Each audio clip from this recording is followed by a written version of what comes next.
గృహస్థ ధర్మంలో ఉండి మనకలాగా మనం చేసుకుంటే అలా చేసుకోవచ్చు కదా, వాళ్ళు ఎందుకు అఘోరిగా వెళ్ళాలి అని. It's a very wonderful question that everyone should know.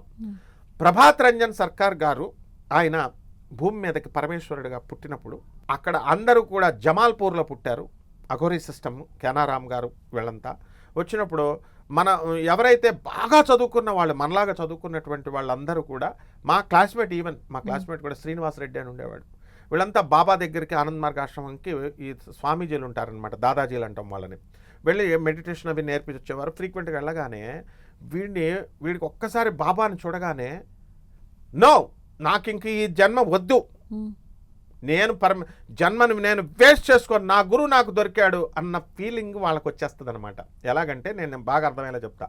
Srikrishna పరమాత్మ అవతారం ఇంక ఎత్తబోతున్నప్పుడు మీరాబాయ్, సక్కుబాయ్ ఇలాంటి మహాభక్తులు ఎవరైతే ఉన్నారో, అలాగే శ్రీరాముడు అవతారం ఎత్తేటప్పుడు శబరిమాత వీళ్ళంతా ఎవరైతే ఉన్నారో వాళ్ళ ఋషులు 16,000 మంది ఋషులు వీళ్ళందరికీ సిగ్నల్స్ వెళ్ళిపోతాయి, సాక్షాత్తు పరమపురుషుడు వచ్చేస్తున్నాడు భూమి మీదకని.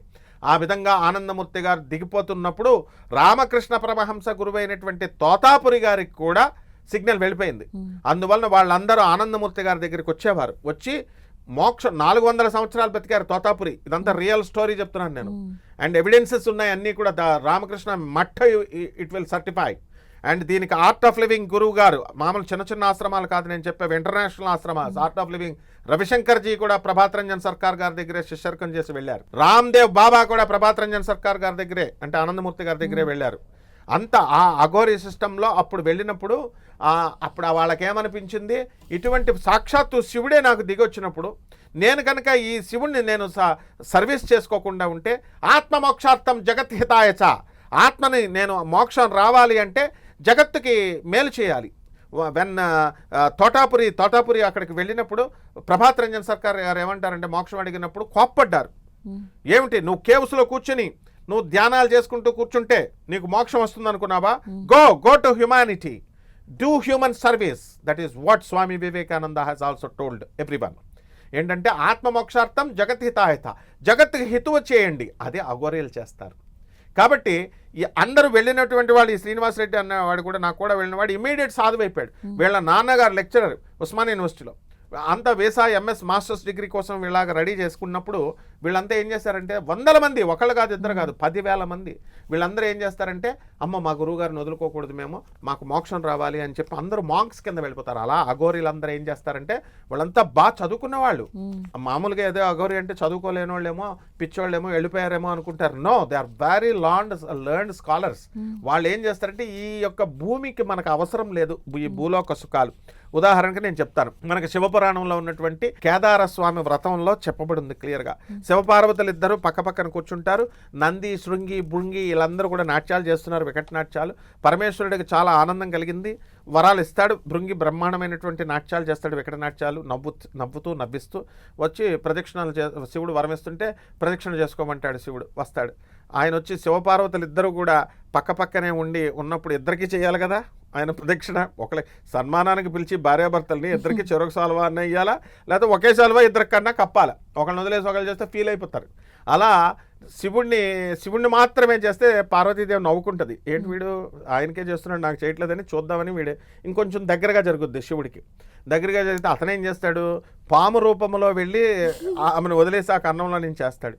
ఇంకా దగ్గరికి వెళితే క్రిమి రూపంలో, భ్రమరం రూపంలో వెళ్ళి ప్రదక్షిణ చేస్తాడు. అప్పుడు పార్వతీదేవి ఇన్సల్ట్ ఫీల్ అయ్యి అడుగుతుంది, ఏమిటి స్వామి ఇతను ఇలా చేస్తున్నాడంటే, భూలోకంలో సుఖాలు నువ్వు ఇస్తావు, అన్ని వదిలేసుకున్న వాళ్ళకెందుకమ్మా, అఘోరీలకెందుకు, నేను మోక్షం కావాలా. అలా అఘోరీలకి ఏంటంటే కేవలము మోక్షం కావాలి. ఇంకా వాళ్ళకి ప్రపంచంలో బ్యాంక్ అకౌంట్లు ఉండవు, ఆధార్ అకౌంట్లు ఉండవు, ఆధార్ కార్డులు ఉండవు, ఏమీ ఉండవు. ఉంచుకున్నారు అంటే ఉండేవాళ్ళకు ఉంటాయి కొంతమందికి, కానీ మోస్ట్ ఆఫ్ ద అఘోరీస్ పాపం ఇవేమీ తెలియదు. వాళ్ళు ఎక్కడో జనావాసం లేని చోట వెళ్ళి కేవలం శివనామస్మరణతో చేస్తారు. మరి బాలకృష్ణ గారు ఇప్పుడు ఆయన చేసేటటువంటి అక్షరాల ఆ సినిమాల అఖండ 2లో ఆయన చేసేటటువంటిదే కాలభైరవది ఎలాగైతే ఉందో సేమ్ అఘోరీలు అలాగే చేస్తారు వాళ్ళ సాధన. ఎలా దేవరాజ సేవ్యమాన భావనాంగ్రి పంకజం వ్యాళ యజ్ఞసూత్రం ఇందు శేఖరం కృపాకరం నారదాది యోగి బృంద వందితం దిగంబరం కాశికాపురాధినాథ కాలభైరవం భజే.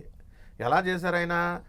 కొత్తవాల్ బాలకృష్ణ గారికి ఏం కొత్తవాల్ అంటే కాలభైరవుడు, కొత్తవాల్ కాశీపురానికి క్షేత్ర పాలకుడు ఆయన చంద్రశేఖరుణ్ణి శిరస్సు మీద ధరించుకొని ఆయన ఆ తర్వాత పాములన్నిటిని కూడా ఇలాగా మెడలో అవన్నీ చూపిస్తారు ఆయనకి, ఆ కవచాన్ని ఇలా వేసి ఆ తర్వాత ఆయన ఎలా చేస్తాడు ఆ సినిమాలో కూడా విలన్లంతా కూడా దేవరాజ సేవ్యమాన ఆ మొత్తము ఆ విలన్లైనటువంటి వాళ్ళంతా కూడా ఇంద్రుడు ఏ విధంగా అయితే కాలభైరవుడిని పూజ చేస్తారో హేమీల సైతం అందరూ వచ్చి బాలకృష్ణకు సేవ చేస్తుంటే ఆ సినిమాలో ఆయన ఎట్టి పరిస్థితుల్లో కూడా ఆయన ఆశుతోషుడు, ఆయన బోళాశంకరుడు, వెంటనే వరాలు ఇవ్వడమే తప్ప మామూలుగా ఆయన మనస్తత్వం కూడా అంతే, చిన్నపిల్లాడి మనస్తత్వం.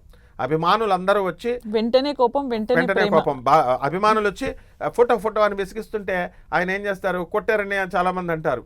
అయితే వాళ్ళు ఏంటి, ఎందుకురా మీరు అభిమానుల అసలు బాలబాబు గారికి ఉన్నటువంటి హృదయంలోనే గుళ్ళు కట్టుకొని మీరు నన్ను చూసుకుంటున్నారు, ఇంకా మళ్ళీ సపరేట్ ఫోటోలు ఇవన్నీ ఎందుకు? ఈ సినిమా ఏంటిది? అఖండ అఘోరి అంటే ఏంటి? ఏకాంతంగా ఐసోలేటెడ్ ప్లేస్లో చేసుకోవాలి. కాబట్టి మీరు ఫోటోలు ఇవన్నీ మళ్ళీ ఎందుకు బహిర్గతం అవుతున్నారని జస్ట్ అలా కొడతారు. అప్పుడు వాళ్ళేంటి జస్ట్ అలా టచ్ చేస్తారు, వీళ్ళేం ఫీల్ అయిపోరు వాళ్ళు కొట్టేశారని. అబ్బని తీయని దబ్బా అని వాళ్ళు ఎంత ఎలా అయితే హ్యాపీగా ఫీల్ అవుతారో, అబ్బా మా బాలకృష్ణ మా హీరో మమ్మల్ని టచ్ చేశారు కొట్టారని అంత దేవుళ్లాగా ఆయన్ని చూసుకునేటటువంటి అభిమానులు ఉన్నారు ఆయనకి. కాబట్టి అలాగే భానుకోటి భాస్వరం భవాబ్ది తారకం పరం నీలకంఠ మీప్సితార్థదాయకం త్రిలోచనం కాల మంబుజాక్ష శూలమక్షరం కాశికాపురాధినాథ కాలభైరవం భజే.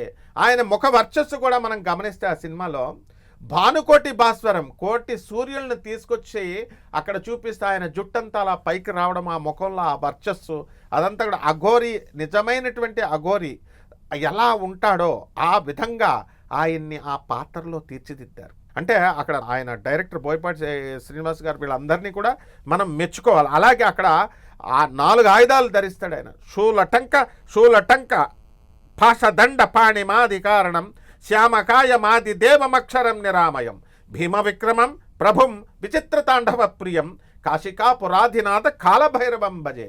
శూలము, పాశము, కంఠము, టంకము ఇవన్నీ చేతిలో పెట్టుకుని ఆయన త్రిశూలాన్ని ఇలా తిప్పుతుంటే అంత ప్రాక్టీస్ అవసరం అసలు దానికి. సో ఆది కారణం ఇప్పుడు ఆయన 1000 కోట్ల రూపాయల పైన ఆ సినిమా బ్రహ్మాండంగా తీసుకొస్తుంది. అండ్ ఈ యొక్క దక్షిణ ఆచారంలో మనకి ఈ యొక్క దక్షిణ భారతదేశంలోనే ఈ సినిమా తలమానికమవుతుంది, ఆణిముత్యం అవుతుంది. ఎందుకంటే అఖండాలో 1లో అసలు మామూలుగా నిజంగా అఘోరి నడిచి వచ్చేస్తున్నాడా అన్నంత ఇదిగా ఆయన యాక్ట్ చేశారు. ఇందులో ఈయన విశ్వరూపం అన్నమాట. గోదావరి నది ఎక్కడ పుట్టింది? నాసికా త్రయంబకేశ్వరంలో ఒక పాయలాగా పుట్టింది, చిన్నగా ఒక్కొక్క డ్రాప్. మన రాజమండ్రి మా ఊరు పక్కనే అఖండ గోదావరి అంటాం, అంటే ఇంకా దాని మహాసముద్రం. అలా బాలకృష్ణ చిన్నప్పటి నుంచి స్లోగా చేసుకుంటూ వచ్చి అఖండాగా లాస్ట్ ఇయర్ పార్ట్ 1లో చేస్తూ ఈ అఖండ 2లో నటనాగ్ర విశ్వరూపాన్ని చూపించాడు. ఇంకా నభూతో నభవిష్యతి, అదైతే సత్యమమ్మ.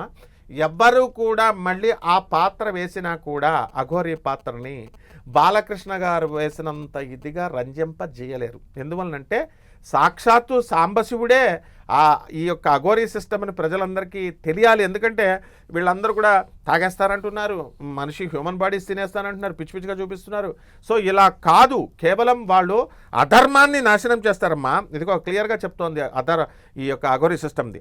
ధర్మసేతు పాలకం స్వధర్మ మార్గనాశకం కర్మపాశ మోచకం సుశర్మదాయకం విభుం స్వర్ణవర్ణ కేశపాశ శోభితాంగ మండలం కాశికాపురాధినాథ కాలభైరవం భజే. ధర్మాన్ని రక్షిస్తూ అధర్మాన్ని అణిచివేస్తూ ఆ సినిమాలో ఆయనకి ఇచ్చినటువంటి అఘోరి రోల్. అక్కడ ఏం చెప్తారు ఆ సినిమాలో అసలు రోలు? విలన్స్ అంతా కూడా వచ్చి హిమాలయ పర్వతాలు, మన హిందూయిజం ట్రెజర్, మన ఇండియా ట్రెజర్ అయినటువంటి హిమాలయ పర్వతాలు, అటువంటి పర్వతాల రూపును మార్చుతుంటే మా దేశంలో ఉన్నటువంటి రూపాలను మీరు మార్చాలనుకుంటే, మా దేశాన్ని రూపుని మీరు మార్చాలనుకుంటే మా దేశం విశ్వరూపాన్ని మీకు చూపిస్తామన్నాడు. ఎంత పవర్ఫుల్ డైలాగ్ అది. అలాగే మీ ఇతర దేశాలలో ఉన్నవి మతాలైతే మా దేశంలో ఉన్నది ధర్మం అన్నాడు. మళ్ళీ పోలీసు వ్యవస్థ, జ్యుడిషియరీ ఇవన్నీ కూడా ఇటువంటి విలన్స్ గాళ్ళందరినీ అరెస్ట్ చేసి జైల్లో పెట్టి ఇవన్నీ చేస్తే మీరంతా కూడా పిచ్చి పనులన్నీ చేస్తుంటే మిమ్మల్ని దండిస్తారు, కానీ Aghori system, Indian judiciary system దండిస్తుంది, కానీ మేము ఖండిస్తాం అంటే అఘోరీ సిస్టమ్ మనిషిని లేపేస్తామని వెరీ పవర్ఫుల్ డైలాగ్స్ని ఆయనకి బాలకృష్ణ గారికి ఇచ్చారు. అండ్ ఆ డైలాగ్ డెలివరీలో కూడా ఆయన అత్యంత పవర్ఫుల్ డైలాగ్ ఆరేటర్ ఆయన. అసలు విచిత్రం ఏంటంటే ఆయన మీటింగ్స్లో చూసినప్పుడు ఏం మాట్లాడకుండా కొంచెం తడుముకుంటున్నట్టు యాక్టింగ్ చేస్తాడు. ఆయన మహానటుడు కొడుకు కదా,